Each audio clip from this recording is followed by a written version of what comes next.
Hi hello నమస్తే. అయితే friends ఈరోజు మనం వీడియో చేయడానికి ముఖ్య కారణం ఏంటంటే మన దగ్గర ఉన్న 36 గొర్రెలు 18 పిల్లలకైతే బేరగాళ్ళు వచ్చేసారు. అయితే ఏం జరిగింది, ఎలా జరిగింది అనేది మొత్తం ఈ వీడియోలో చూపిస్తాను చూడండి. ఫస్ట్ ఆఫ్ ఆల్ అయితే వాళ్ళైతే మొత్తానికి గొర్రెలను చెక్ చేసుకుంటున్నారు. గొర్రెలను చెక్ చేసుకోవడం అంటే పళ్ళుండేటివన్నీ, పళ్ళు లేనేటివన్నీ, ముసలిటివన్నీ, పిల్లలెన్ని, పిల్లల్లో పొట్టేళ్ళెన్ని, పిల్లల్లో కొదమలెన్ని అనేది మొత్తం చెక్ చేసుకున్న తర్వాత అయితే రేటు మాట్లాడతాము. అయితే వర్షానికి ఫుల్‌గా తడుసున్నాయి కాబట్టి అయితే అలా కనిపిస్తున్నాయి. లేదంటే మంచి గొర్రెలే అనమాట.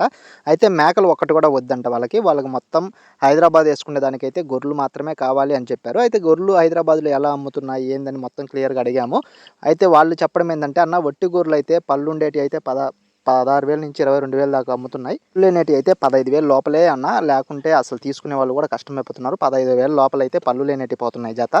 పళ్ళుండేటివి అయితే వట్టి గొర్రెలు వచ్చేసి 22,000 దాకా హైయెస్ట్ 22,000, 23,000 కూడా పోతున్నాయి" అని చెప్పడం జరిగింది. మనకైతే జతకు ఒక పిల్లనిచ్చి కూడా 23,000కి ఇచ్చారు కాబట్టి మనకైతే మంచి రేట్‌లోనే వచ్చాయని అయితే మేము అనుకున్నాము. అయితే వాళ్ళకి ఎంత చెప్పడం జరిగిందంటే, మనమైతే జత 25,000గా చెప్పడం జరిగింది. వాళ్ళైతే అన్నీ చూసుకున్న తర్వాత అయితే రేటు మాట్లాడతారు కాబట్టి ఫస్ట్ అయితే మనం 25,000 చెప్పాము. చెప్పినప్పటికి కూడా వాళ్ళైతే ఫస్టు మొత్తం ఈ పళ్ళు లేనేటివి మొత్తం బయటికి ఒక పక్కకు తోలేస్తున్నారు. పళ్ళుండేటివి మొత్తం ఒక పక్కకు తోలేస్తున్నారు. అయితే మొత్తం పళ్ళు లేనేటివి కూడా ఎన్ని తేలాయి అనేది కూడా మనం క్లియర్‌గా చూపిస్తాను.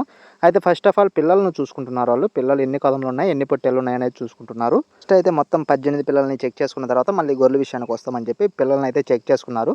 అయితే ఇప్పుడు మెల్లగా గొర్రెలకైతే పళ్ళు చూడడం అయితే స్టార్ట్ చేశారనమాట. పళ్ళు చూసిన తర్వాత రేట్ అయితే ఫైనల్ చేస్తారు. అయితే ఆ లోపల గేట్ లోపల వచ్చేసి పళ్ళు లేని గొర్రెలను మొత్తం గేట్ లోపల తోలుతున్నారు. పళ్ళుండే గొర్రెలనన్నీ ఇక్కడ ఈ బయట రోడ్డు పైన ఉండిస్తున్నారనమాట. అంటే ఎందుకంటే వాళ్ళకు ఒక అవగాహన ఉండేదానికి. అయితే అతను చాలా సున్నితంగా ప్రతి గొర్రెని పట్టుకొని పళ్ళైతే చూస్తున్నాడనమాట. అయితే హైదరాబాద్ మార్కెట్‌లో పళ్ళు లేని గొర్రెలను మొత్తం మాంసం రేట్‌నే తీసుకుంటున్నారనమాట. అంటే లైవ్ వెయిట్ ఇంతని చెప్పేసి 200, 250, 300 దాకా అని చెప్పేసి లైవ్ వెయిట్‌లో తీసుకుంటున్నారు. అవి వచ్చేసి 7,000, 8,000 కంటే ఎక్కువ అమ్మట్లేదు. పళ్ళున్నటివైతే కొంచెం ధరలో పడుతున్నాయి. మంచి రేట్‌లోనే తీసుకుంటున్నారు. మంచి రైతులు కూడా వస్తున్నారు, తీసుకుంటున్నారు అని అయితే చెప్పడం జరిగింది. అయితే పిల్లల విషయానికి వస్తే మాత్రం పిల్లలు బాగానే అమ్ముడుపోతున్నాయంట గానీ కొదమలకున్నంత డిమాండ్ పొట్టేళ్ళకి లేదని చెప్పారు. అంటే కొదమ పిల్లలకి హెవీ డిమాండ్ ఉంది. పొట్టేళ్ళకైతే డిమాండ్ తక్కువగా ఉందని అయితే వాళ్ళు చెప్పారనమాట. అయితే మన దగ్గర కూడా కొదమలున్నాయి, పొట్టేళ్ళున్నాయి కాబట్టి నో ప్రాబ్లమ్. వాళ్ళైతే పళ్ళు ఉండేటివి, లేనేటివి మొత్తం చెక్ చేసుకున్న తర్వాత అయితే పళ్ళు లేనేటి వరకు తీసేసి ఒక రేట్ అయితే ఇవ్వమని చెప్పారు. అయితే మనమైతే ఇవ్వలేదు. ఎందుకంటే ఇన్ కేస్ ఆ మంచి గొర్రెలన్నీ పోగొట్టుకుంటే ఆ పళ్ళు లేని గొర్రెలకైతే ఎవ్వరు రారు. ఎవరన్నా వచ్చినా కూడా అడ్డం అడుగుతారు. అందుకని చెప్పేసి మేమైతే అలా ఇవ్వము. మొత్తం బ్యాచ్ మొత్తం ఇస్తాము అని చెప్పాము. కాబట్టి వాళ్ళైతే బ్యాచ్ మొత్తం కొనడానికైతే మొత్తం చూసుకుంటున్నారనమాట. వాళ్ళొచ్చేసి మన జీవాలు మొత్తం చూసుకున్న తర్వాత వాళ్ళైతే ఒక రేట్ అడిగారు. ఆ రేట్ ఏందంటే మనకైతే ఒకటి ఆ బొచ్చు లేని గొర్రెని, ఇంకొక 7 గొర్రెలు పళ్ళు లేని గొర్రెలని, 8 గొర్రెలను తీసేసి జత 25,000కి యేసుకుంటామని చెప్పారు. అయితే మనకైతే ఆ రేట్ నచ్చలేదు. ఎందుకంటే మనమైతే ఇవ్వమని చెప్పాము. ఆ 8 గొర్రెలు మనకైతే ఇంక మిగిలిపోతాయి కాబట్టి మనమైతే ఆ రేట్‌కి ఇవ్వము. బ్యాచ్ మొత్తం కొనే పనైతే చెప్పండి, లేదంటే లేదని చెప్పాము. అయితే వాళ్ళు బ్యాచ్ కొనేదానికి ఓకే అయిపోయి మొత్తం పిల్లలన్నీ చూసుకున్న తర్వాత వాళ్ళైతే 23,500కి అయితే అడిగారు. 23,500కి మాకే రాలేదని చెప్పి మేమైతే ఇవ్వమని చెప్పాము.